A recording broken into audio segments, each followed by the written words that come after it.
Imagina a seguinte cena. Tipo, uma operação corporativa gigantesca, pesada, caminhando a passos largos direto para um abismo financeiro inegável. Uhum. E aí a especialista, que foi contratada para avaliar a situação, ela senta de frente para o CEO, olha nos olhos dele e dá o veredito. Ela fala, pare a máquina, mude a rota ou o chão vai sumir. Nossa, e essa é a hora que a gente espera um pânico, né? Ou uma ação rápida. Exato.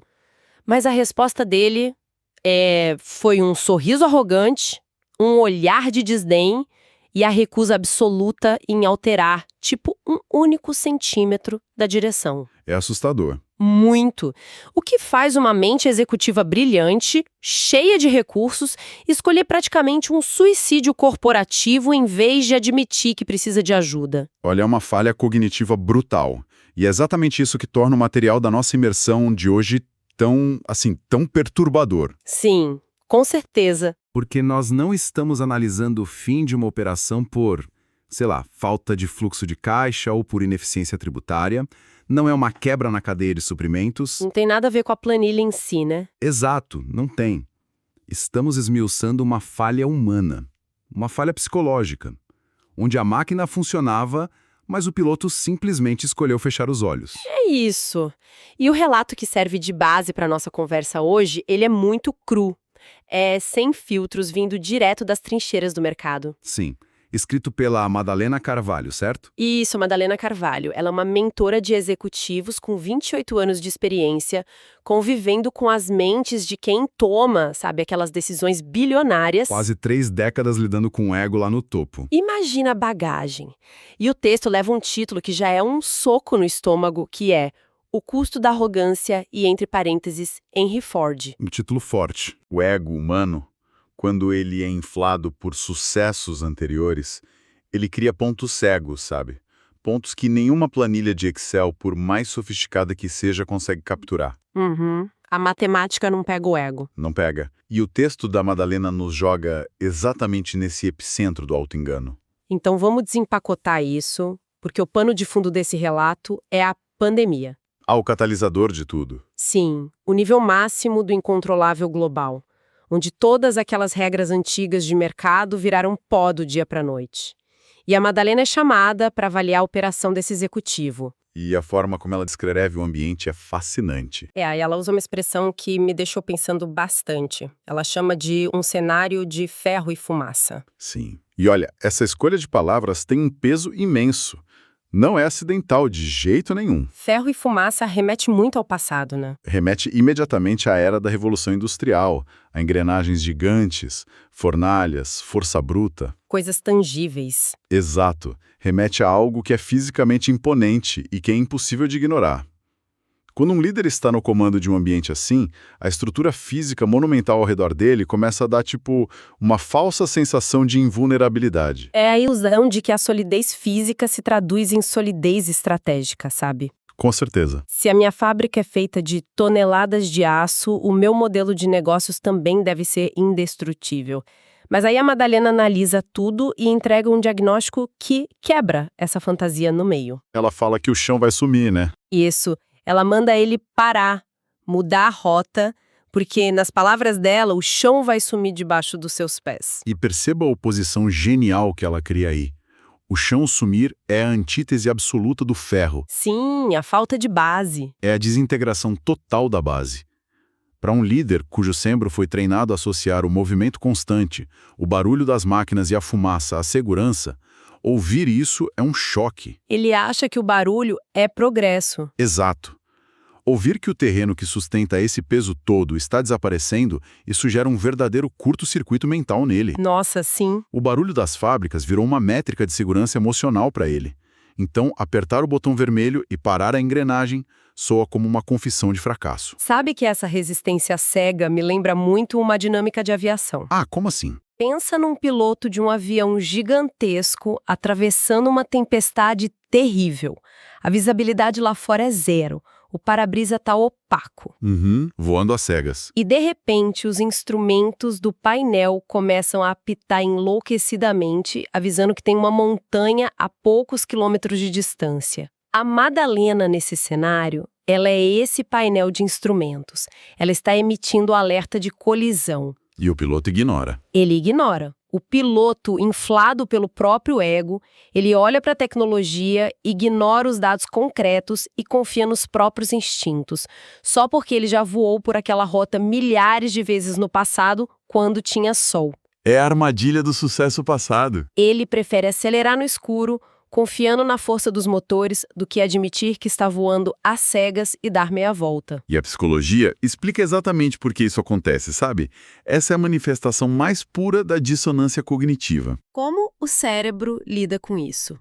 O cérebro desse executivo entra em um conflito profundo e paralisante.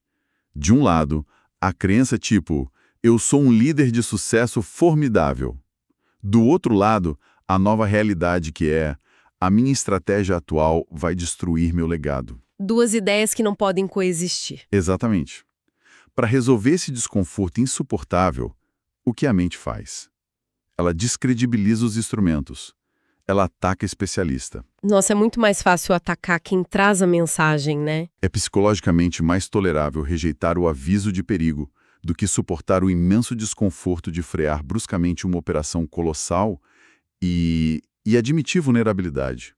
O peso da inércia joga contra a adaptação. E a forma como esse ataque ao mensageiro acontece é impressionante no relato dela.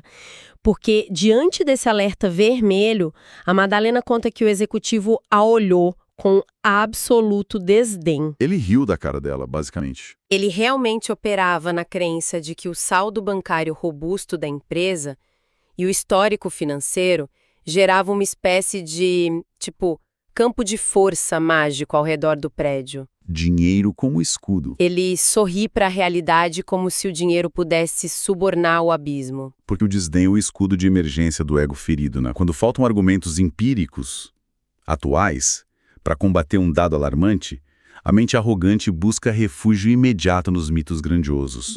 Nas lendas. Em vez de analisar o vento lá fora, o líder se encolhe na lenda de quem ele acha que é. E é aí que a conversa atinge um nível fascinante. Porque, eu confesso, eu li essa passagem específica umas 3 vezes de tão inacreditável que é. Qual parte? Da frase dele. Sim. Aqui é onde a coisa fica realmente interessante. Ele olha para ela e, com todo o desprezo do mundo, dispara. Madalena, você está louca. Você imagina a Ford parando de fabricar carros? Caramba! Essa frase não é só um questionamento agressivo, é o atestado daquilo que podemos definir como a síndrome de Henry Ford. Mas, peraí, por que diabos invocar a Ford no momento de crise sanitária e econômica global inédita? Chega a ser delirante, não? É totalmente delirante. Tentar vestir a armadura de um império do século XX para não ter que lidar com as engrenagens de uma pandemia no presente. É o delírio da própria grandiosidade. A Ford, no inconsciente coletivo de líderes industriais mais velhos, não é só uma fábrica de carros, sabe? É um símbolo, né? É o arquétipo definitivo do poder que molda a sociedade. É o motor que nunca para. Nossa, sim. Ao tentar colar a imagem da própria empresa à da Ford, esse executivo não está fazendo uma comparação técnica de mercado. Ele está tentando terceirizar a própria aura de intocabilidade. Ele se coloca no pedestal. Ele está, na prática, se autodeclarando um deus do Olimpo corporativo. A mensagem nas entrelinhas é: nós somos entidades imortais, imunes às forças gravitacionais da economia que devoram as empresas comuns. Só que o tiro sai pela culatra com requinte de ironia dramática que, olha, nenhum roteirista de cinema conseguiria inventar melhor. Ah, o histórico da Madalena. Exatamente. Porque a Madalena Carvalho não era uma teórica com um diploma fresco na mão. Ela passou anos da carreira dela suando a camisa dentro do sistema da própria Ford. Ela conhecia as entranhas daquele monstro. E é justamente por isso que essa frase deixou uma cicatriz profunda na mentora. Com certeza. Porque a Madalena conhecia o segredo obscuro do gigante muito de perto. Ela esteve lá e viu o momento exato em que a Ford quase colapsou. E o motivo da Ford quase ir à falência na época? Exatamente o mesmo. A folgância institucional. A crença inabalável de que eram inquestionáveis, combinada com uma demora terrível para olhar pelas janelas da sede e reconhecer que o mundo lá fora tinha mudado. Ou seja, o cara tentou esfregar a Ford na cara dela como a prova cabal de invencibilidade corporativa. Justo para a pessoa que testemunhou a Ford quase sangrar até a morte pela exata mesma miopia. É uma ironia triste, né? Isso revela um isolamento mental da realidade que dá arrepios. O ego do executivo construiu ao redor dele uma câmara de eco completamente vedada. Vedada e totalmente autossuficiente. O viés de confirmação dele estava operando na potência máxima ali. Sem dúvida. Ao invocar a lenda sem conhecer a realidade, ele perdeu totalmente a capacidade de notar que até os gigantes sentem dor, sabe? Eles perdem fôlego e sangram se não prestarem atenção ao cenário ao redor. Ninguém é imortal. Quando a mente chega a esse estágio de clausura, a discussão não termina por falta de argumentos lógicos ou de gráficos no telão. Ela termina porque não há mais espaço lá dentro para nada novo. Pois é, e o texto evidencia muito isso. A Madalena detalha que, após essa resposta estapafúrdia dele, ela colocou os dados na mesa uma última vez. A tentativa final. Mas ela escolheu não forçar mais a discussão. Ela percebeu que não importava o quão nítidos fossem os números, a porta da percepção daquele líder tinha sido trancada com um cadeado por dentro. A mente fechou. E é para descrever esse estado de espírito que ela usa uma frase que é: eu acho o coração da nossa análise hoje. Ela diz: o ego é um veneno lento. E a gente precisa realmente dissecar a farmacologia desse veneno lento. Se pensarmos no comportamento humano corporativo, o orgulho não age como uma bomba que explode o prédio em um segundo. Não é instantâneo. Não. Ele age como um anestésico neurológico. Ele funciona associado àquela falácia dos custos irrecuperáveis. Primeiro, a empresa tem um mês ruim e o líder inventa uma justificativa externa palatável para acalmar a própria mente. Ah, foi a crise, foi o mercado, né? Isso. Depois, ele começa ativamente a ignorar, afastar ou ridicularizar os conselheiros dissonantes. O veneno vai matando a sensibilidade à dor, as terminações nervosas da empresa vão falhando aos poucos. Perfeitamente. A operação perde o feedback tátil da realidade. O cérebro do CEO passa a reescrever o que está acontecendo ao redor para que a narrativa nunca o coloque como o responsável pelo fracasso. Ele vira vítima das circunstâncias na cabeça dele. Chega um ponto em que fechar os olhos e permitir que as margens operacionais derretam dia após dia se torna psicologicamente menos doloroso do que se levantar, bater na mesa e admitir para o conselho: eu estava absolutamente errado, precisamos de ajuda. Nossa. Ele prefere reinar absoluto sobre um monte de escombros do que dividir o poder e salvar a estrutura. Mas, olha, deixa eu te provocar um pouco aqui, fazendo o papel de advogado do diabo na nossa conversa. Manda. Nós estamos batendo muito forte nessa ideia de que teimosia é um defeito catastrófico. No entanto, se nós analisarmos a cultura de inovação atual, o próprio Vale do Silício e as lendas corporativas, eles frequentemente celebram, sabe? Celebram a persistência. Sim, aplaudem de pé líderes que mantiveram as convicções contra tudo e contra todos, a famosa visão inabalável. É verdade, existe esse mito. Então, como é que alguém carregando a pressão de um ecossistema inteiro nas costas no meio de uma crise brutal consegue diferenciar se está agindo como um gênio visionário enfrentando a maré ou apenas como um teimoso de mente fechada destruindo a própria empresa? Onde fica essa divisão? Olha, essa é, sem exagero nenhum, a encruzilhada mais difícil na vida de qualquer pessoa que toma grandes decisões. Mas a divisão existe sim. E onde ela está? Ela se baseia unicamente na relação desse líder com a realidade e com os fatos externos. Preste atenção nisso. A teimosia visionária, aquela que cria revoluções e entra para a história, ela é firmemente ancorada em um objetivo futuro claro, mas ela é brutalmente flexível no presente. Interessante, flexível no como fazer, não no que alcançar. Isso. O visionário verdadeiro monitora obsessivamente os dados. Ele ouve que a montanha está à frente e ajusta agressivamente a altitude e o caminho. Ele escuta o tal do painel de instrumentos que a gente mencionou lá atrás. Exato. Ele olha o painel. O arrogante, que é o que a Madalena presenciou, faz o oposto. Ele não está testando a visão dele contra a realidade, avaliando indicadores ou trazendo contradados. Ele só bate o pé. O executivo não desafiou a mentora com uma nova interpretação de mercado estruturada. Ele a desafiou com uma bravata saudosista sobre Henry Ford. Uma frase de efeito, Demais. né? O visionário descobre como navegar pela realidade.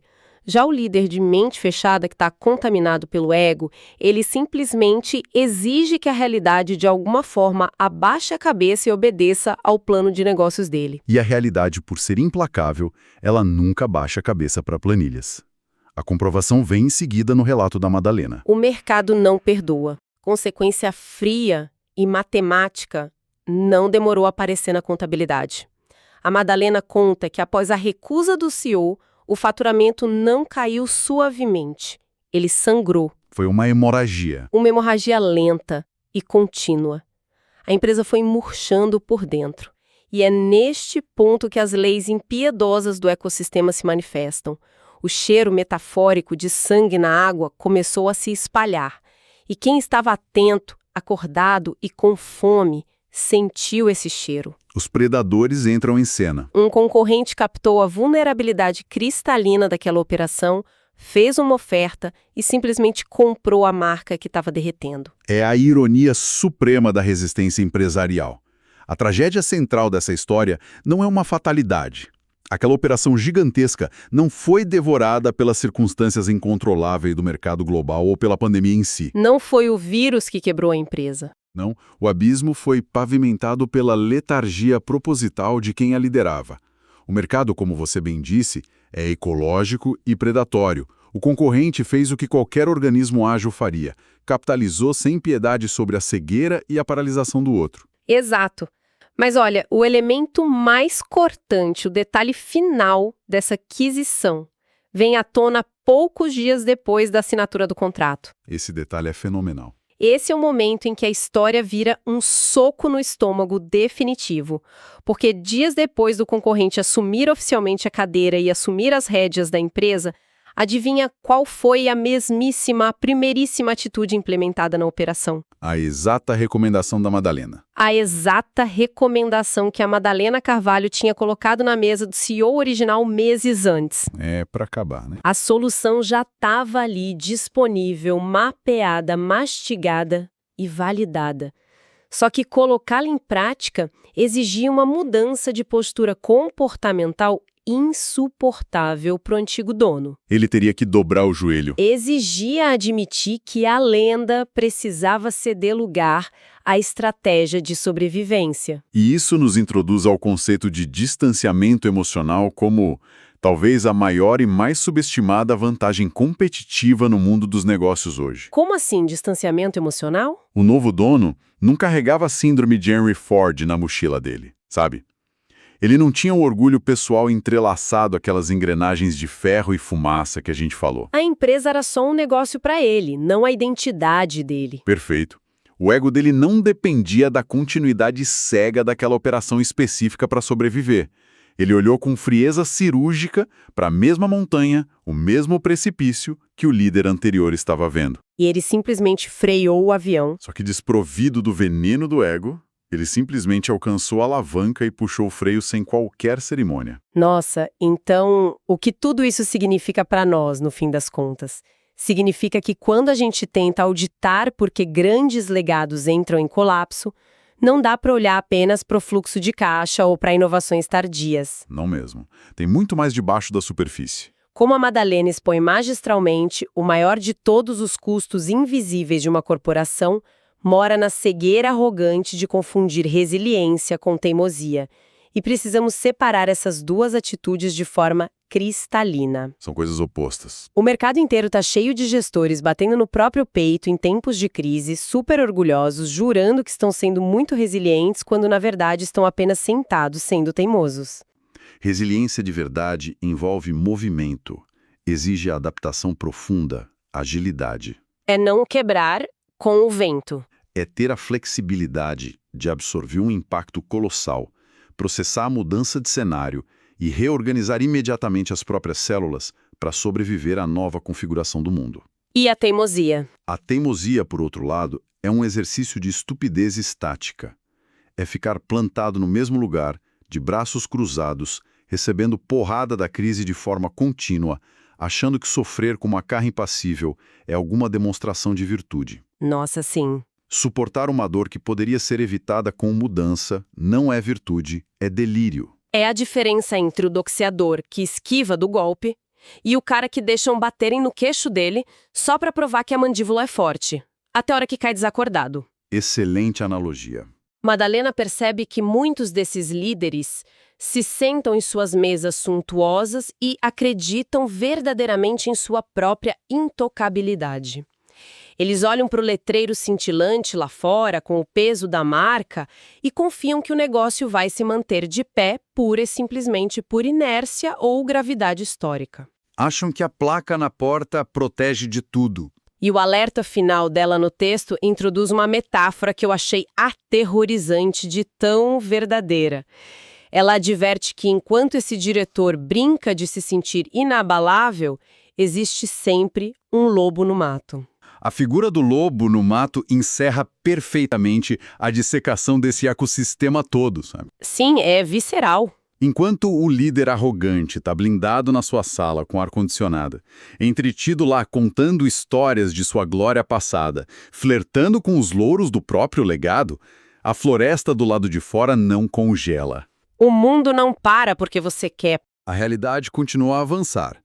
E o lobo é a personificação daquele concorrente incansável, magro, pragmático, talvez não tão grande, mas brutalmente focado, e sem o luxo ou a complacência de se apegar ao passado. Ele tá com fome. O lobo não olha para letreiros bonitos, ele observa apenas as brechas de ineficiência. E o mais perigoso, ele está plenamente disposto a executar o trabalho sujo. Aquelas decisões difíceis que o outro empurra com a barriga. As reestruturações desconfortáveis e frias que o líder engessado pelo orgulho sente que estão, abaixo de sua dignidade. Isso transforma a empresa, por maior e mais imponente que ela seja fisicamente, em um rebanho absurdamente acomodado, gordo e lento, só esperando o bote. É presa fácil. A Madalena é fria e taxativa ao declarar que quando o ataque efetivo acontecer, e ele invariavelmente acontece assim que o cheiro de sangue se espalha, a letalidade vai ser instantânea. Não vai haver tempo hábil para agendar 5 rodadas de reuniões de comitê de crise. Já era. E ela ainda reforça que nenhuma consultoria externa do mundo, não importa o preço cobrado, vai salvar esse rebanho nessa hora. Sim, porque as consultorias são projetadas para trabalhar dentro de uma margem de manobra viável, sabe? Elas funcionam bem como planejadoras de contingência, corrigindo o rumo preventivamente, enquanto as mãos do piloto ainda possuem controle sobre os comandos. Enquanto o avião ainda voa. A consultoria é o diagnóstico de sobrevida, mas no instante em que o lobo sai das sombras e crava os dentes, ou seja, quando a inação crônica de um líder se cruza com a fome pragmática do concorrente, o cenário inteiro sofre uma metamorfose. Muda o jogo na hora. Não há mais sala para concílios táticos. A partir daquele milissegundo, vira uma luta primitiva por sobrevivência nua e crua. E o final padrão é a perda total de controle do ecossistema para as mãos de quem dita as novas regras.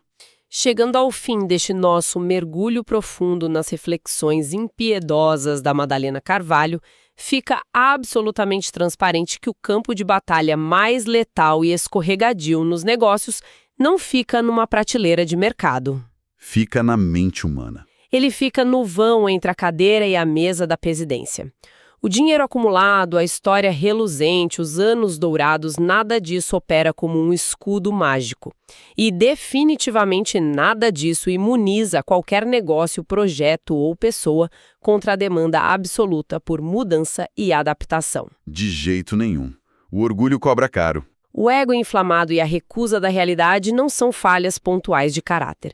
Eles são táticas silenciosas de autodestruição garantida. São o veneno lento, como ela bem disse. E toda a dinâmica do concorrente ágil, que aproveitou a oportunidade para executar, sem piedade ou saudosismo, aquilo que foi recusado pelo orgulho antigo, nos deixa com uma reflexão provocativa até um pouco desconfortável, que serve não só para as indústrias trilionárias, mas para a gestão do nosso próprio cotidiano. E a gente precisa olhar para o espelho também. Sim, a gente pode pensar com muita honestidade sobre a nossa realidade hoje. Se num cenário hipotético, amanhã de manhã, um concorrente impecavelmente pragmático, frio e totalmente isento de apego emocional assumisse o controle absoluto da nossa rotina de trabalho, Ou da nossa carreira atual. ou daquele projeto importante. Ou até daquele nosso projeto mais ambicioso. Qual seria a primeiríssima e mais drástica mudança de rota que ele faria na hora? Aquilo que é óbvio, mas a gente não quer ver. Aquela mesma mudança nítida e dolorosa que, de forma consciente ou não, nós continuamos empurrando com a barriga e resistindo em fazer hoje apenas por um apego perigoso ao que já fomos, ou pelo medo de que o chão suma. É uma pergunta que não deixa a gente dormir, né? Fica aí essa provocação espinhosa para levarmos conosco. Um grande abraço a todos e nós nos encontramos no próximo mergulho.